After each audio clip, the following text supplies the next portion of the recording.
you seen a link between oral health and cancer? Yes, absolutely. What have you seen? People that have dental infections, root canals, cavitations from previous extraction sites, have typically cancer. It sets the stage for cancer cell growth and proliferation. So, I made a controversial statement on a previous podcast where I say, number one, I'm not an oncologist, but people who have terminal metastatic disease who aren't ready to die, who are sent home to die on hospice, somehow find me and go, can you help me with this cancer? So the first thing I always send them to is a dentist to see, do you have any active oral infections that may have led to the development of the primary tumor in the first place? But obviously it's metastatic, meaning that it's now everywhere. It's migrated outside that primary tumor. But almost always without fail, they have an active oral infection.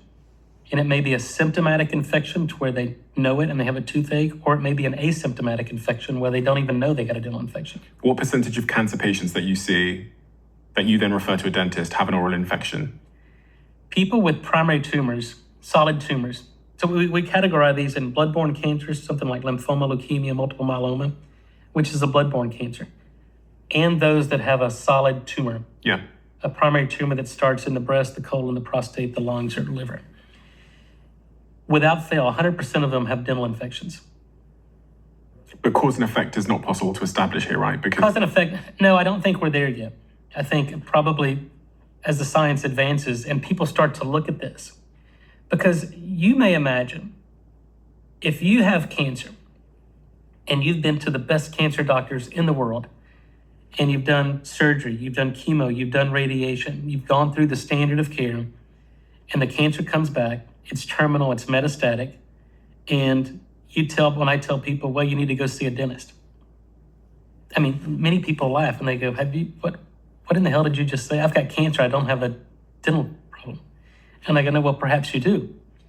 Because again, if you go back, and I always look at back, what's held true throughout ages? And if you look at Ayurvedic medicine, if you look at traditional Chinese medicine, if you look at acupuncture, and if you go back and you look, if you don't know what to look for, you're never going to find it.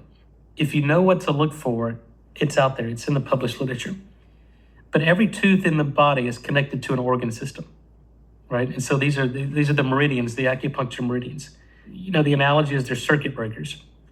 So if you trip a breaker in your home, there's no electricity going through that circuit. So your oven doesn't work, your refrigerator doesn't work, your lights go out.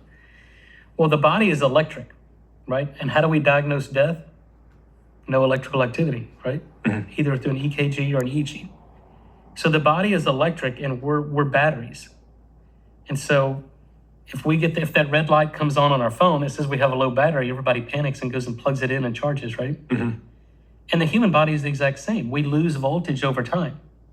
And if you've got a trip breaker from an infected tooth, there's no voltage, there's no circuitry going to that meridian that feeds individual organs. So the best example is if you've got a root canal and 100% of root canal teeth are infected. And when people go, well, that's not true. Well, think about what a root canal is. You had a toothache at some point because of an infection. So you go to the dentist and they pull the nerve root out of that tooth. So you don't feel the pain anymore because there's no nerve root there.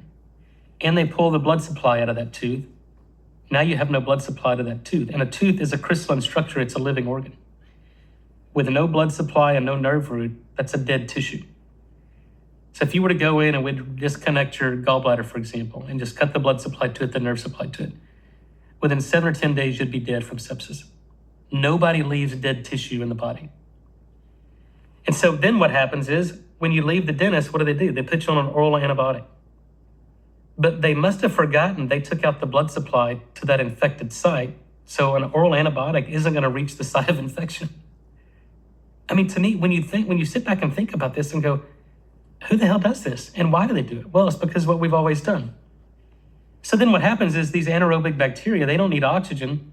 They're sitting there in an anaerobic, low oxygen environment, and they're just eating away at your jawline. They're just like us do. They metabolize, they take stuff in, they poop waste out. Those waste products accumulate, it shuts down voltage, and they eat away at your jawline. So then you've got osteonecrosis, osteomyelitis, and you don't even know it. And an x-ray will not show it. And most dentists, unfortunately, still use x-rays instead of higher resolution CT.